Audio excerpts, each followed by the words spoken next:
नमस्कार मित्रांनो, संजय गांधी निराधार अनुदान योजना, श्रावणबाळ योजना व इतर सर्व निराधार अनुदान योजनेतील दिव्यांग बांधवांसाठी खुश खबर आहे, आनंदाची बातमी आहे। जून महिन्याचे पेन्शन संदर्भातला GR आलेला आहे मित्रांनो। कालच पोर्टलवर नोटिफिकेशन सुद्धा आलेलं आहे, त्याद्वारे थकीत पेन्शन मिळणार आहे, म्हणजे मे महिन्याचे पेन्शन देण्यात येणार आहे। तर आज सकाळपासून हे पैसे वाटप होणार आहे। तसेच आता हा GR आलेला आहे बघा, विशेष सहाय्य योजनेच्या दिव्यांग लाभार्थ्यांसाठी निधी वितरित करण्याबाबत महाराष्ट्र शासन यांचा 26 मे 2026 रोजीचा हा GR आहे।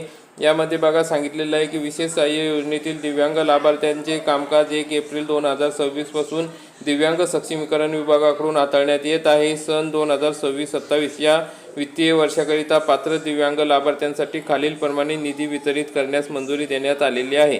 तर आपण या तक्त्यामध्ये बघू शकता योजनेचे नाव आणि या ठिकाणी बघा सन 2026-27 एकूण मंजूर निधी दिलेला आहे आणि DBT खात्यात वर्ग करायचा निधी, म्हणजे आता या महिन्यासाठी DBT खात्यात वर्ग करायचा निधी, प्रशासकीय खर्च आणि सहाय्यक अनुदाने वेतनोत्तर म्हणजे दिव्यांग बांधवांसाठी जे लाभार्थी आहेत त्यांच्यासाठी संजय गांधी निराधार अनुदान योजनेतील जे दिव्यांग बांधव आहेत त्यांच्यासाठी 126,30,66,000 एवढा निधी वितरित करण्यास मान्यता देण्यात आलेली आहे। तसेच श्रावणबाळ योजनेतील दिव्यांग बांधवांसाठी या ठिकाणी आपण बघू शकता DBTद्वारे 10,50,00,000 एवढा निधी वितरित करण्यास मंजुरी देण्यात आलेली आहे। त्यामुळे आता सर्व दिव्यांग लाभार्थ्यांना जून महिन्याचे पैसे मिळणार आहे।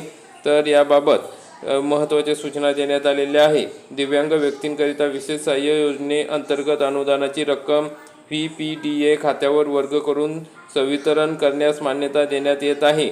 तर मित्रांनो, आता ही जे खाते आहे ते विशेष सहाय्य योजनेअंतर्गत पैसे देण्यात येणार आहे, कारण की दिव्यांग सक्षमीकरण विभागाकडे अजूनपर्यंत डाटा अपडेट झालेला नाही। त्यामुळे विशेष सहाय्य योजनेअंतर्गत जुन्या पद्धतीने दिव्यांग बांधवांना हे पैसे त्यांच्या खात्यात जमा होणार आहे। 30 तारखेपर्यंत हे पैसे सर्व लाभार्थ्यांना मिळतील, अशा प्रकारची ही महत्त्वाची अपडेट आहे। तुम्हाला जर पेन्शन जमा झाले तर कमेंटमध्ये नक्की सांगा, म्हणजे इतर लाभार्थ्यांना सुद्धा याबाबत माहिती मिळते। आणि अशाच पद्धतीचे महत्त्वाचे अपडेट जाणून घेण्यासाठी आपल्या चॅनलला सबस्क्राईब करा, बेल आयकॉनला क्लिक करा। धन्यवाद। जय हिंद, जय महाराष्ट्र।